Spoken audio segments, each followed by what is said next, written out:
Guys, nandito kami sa airport dahil may susunduin tayo. So, tingnan nyo. Ito yung arrival dito. Nakapunta na tayo dito before.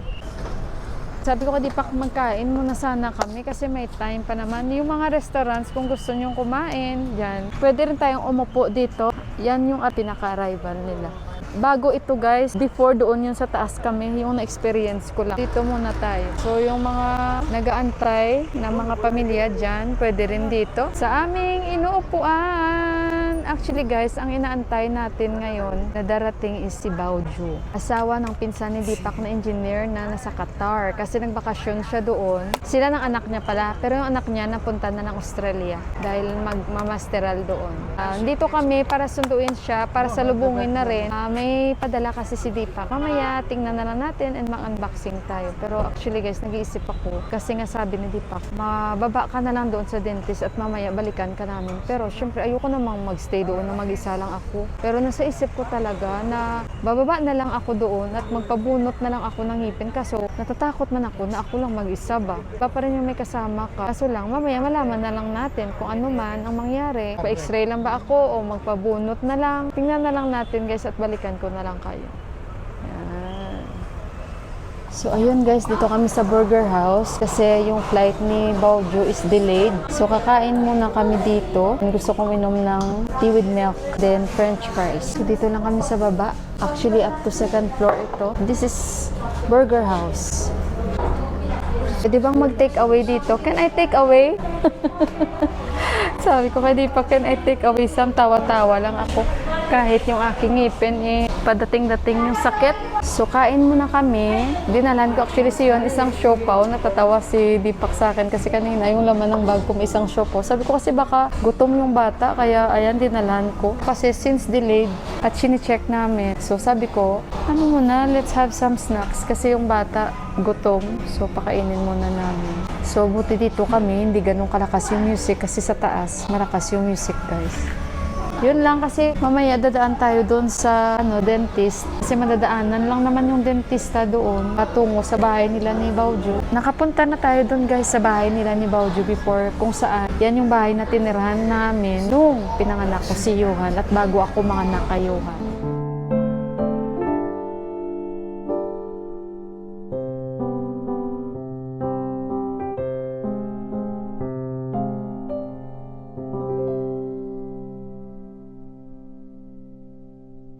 Ito kasi si Baoju, nagbakasyon muna sila ng anak niya sa Qatar bago lumipad yung kanyang anak patungong Australia. Yung anak niya magmamasteral din. Baby pa noon si Subin, pero nagulat ako na magpa-fly na siya papuntang Australia. O yun, antay-antay lang kami. Nakakamiss maglipad-lipad. Sabi ko nga kay Deepak, na-miss ko rin nung time na dumating tayo dito sa Nepal. Miss mo yung ikaw lahat yung pinagtitinginan. Ngayon ikaw na yung nakatingin sa mga dumadating. Parang baliktad na yung nangyayari.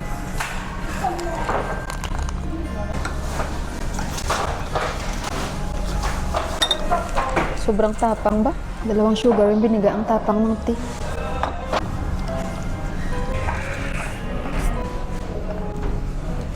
Yan.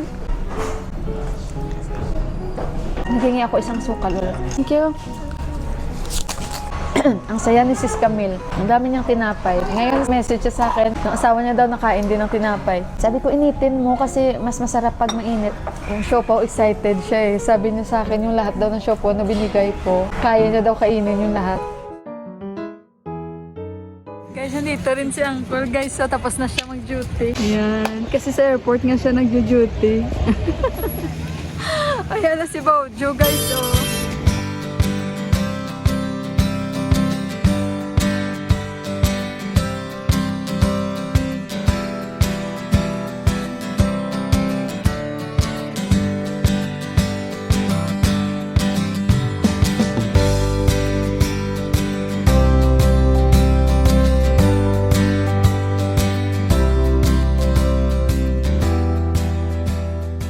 Unboxing time. Thank you, Suresh Dai.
boses ko. Pero okay na. Good morning guys. Maga pa guys. Hindi naman siguro maga. Mas nananalo pa yung kapayatan ko. Kasi usually, di ba, pag mga nabubunutan, parang malaki yung nag-i-swell. Parang mas malaki ata. Ito yung hindi nabunutan na side So, maginahinay lang muna ako salita, Kasi, siyempre, nag-swell pa siya sa loob. May sakit pa siya konti. Pero tingnan nyo naman yung aking sitwasyon, guys. Una pala, tulog pa yung mga kasama ko. Tulog pa sila. Kailangan ko kasi uminom ng gamot, kaya maaga akong nagising ba. Kailangan kasi on time yung gamot, sabi ni Doc. The rest, wala naman siyang may sinabi. Kanina pa mga 4 o'clock, walang ilaw. Ngayon, tingnan niyo. O, diba? 6 o'clock na. Wala pang ilaw. Ngayon, guys, inom ako green tea. Tubig ko. Ito yung mga gamot ko, Tingnan niyo, Hindi ako nag-inom ng pain reliever ko. Kasi sabi naman ni Deepak, sila kasi nag-usap ni Doc. Pag sumakit lang daw talaga, inom ako. Pero wala man. Thanks God. Antibiotic.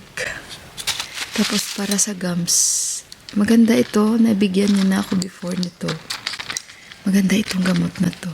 Pang ito, yung sa bleed ba? Sa bleed na gums. Tapos, yan lang. Yung kinain ko kagabi, tingnan yung siopaw. Magsusiopaw ako, hindi ko nakain. Ay, konti lang nakain ko kasi nga medyo natakot man ako kumain. Kasi nga, di ba, soft. Pero wala naman siya sinabi sa akin. Kaya ito na lang tinira ko. Yung may adobo, tsaka ampalaya. Yung kiniluto ko kay Sis Camille. Ayan, kinukover ko kay initin ko man yung siopaw mamaya. At ito na yung kinain ko. Para akong sobra pa sa walang ngipin na. Talaga ako, laki ng mukha.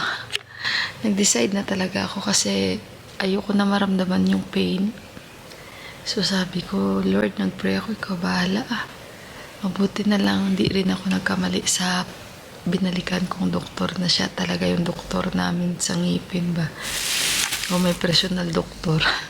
Hindi, magaling talaga siya. Sabi nga niya sa akin, specialty ko ito, sabi niya. Kaya wag kang matakot, sabi niya. Relax ka lang dyan, tapos mag-chill ka. In-x-ray niya muna ako. Tapos sabi niya, sabi niya, i-remove natin yan. Sabi ko, may infection ba ako, Dok? Sabi niya, wala kang infection, sabi niya. Pero kasi ang mga ganyang ngipin, wala yan, silbi. Sakit lang ang binibigay niyan, sabi niya. Tapos sabi niya, wag ka matakot. Kasi sabi ko, first time ko to may experience na mabunutan. Sabi niya, wala yan. Tapos ayun, sabi niya, shall I start? Ito lang ang maramdaman mo yung injection, sabi niya. Pero mabilis lang yan. Tapos nung nag-spray na siya, tapos nag-inject siya, doon pa lang parang nag-numb na agad. In-explain niya naman tuwing may spray siya, tapos yung i-inject niya. Tapos, pangalawang injection, wala na talaga ako may naramdaman. Naririnig ko na parang nagka-crack. Actually, dinala ko yung ngipin ko Kasi, for my remembrance, ito. I-blur ko na lang para hindi kayo madidiri. Basta mahaba siya, guys. Mahaba siya. Ito palang may sira. Ang liit ng sira niya, pero grabe, makabigay sakit. Hindi pa naman sumasakit yung ulo ko. Pero, ayoko nang maramdaman yung sakit.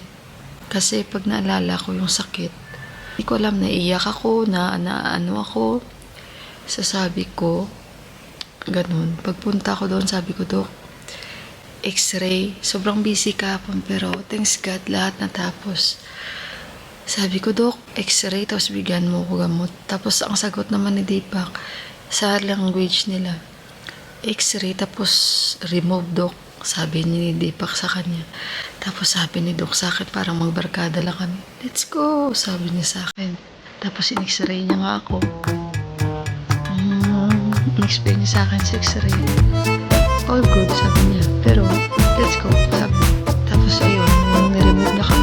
sobrang ang bilis-bilis. At nung gabi, kagabi, wala naman ako manaramdaman na sakit. Kasi sabi ni Daron, sabi niya pag wala na yung anesthesia, ilagay ko, makakaramdam ka ng pain. Pero slight lang. Yun nga, tama siya. Binigyan niya lang ako nito. Case lang talaga na sumakit. Hindi naman. Sumakit-sakit siya yung parang gums lang na wala naman. Tama lang na sakit bearable. Kaya hindi ako ibuprofen, paracetamol, tapos Woodchill, 400, tapos amoxicillin, antibiotic. And si Tipak na lang tutulong kayuhan. Mag-prepare. May breakfast naman siya, namili na lang sa siopaw at tinapay. Nakakatawa si Sis Camille, guys. Mamaya ko na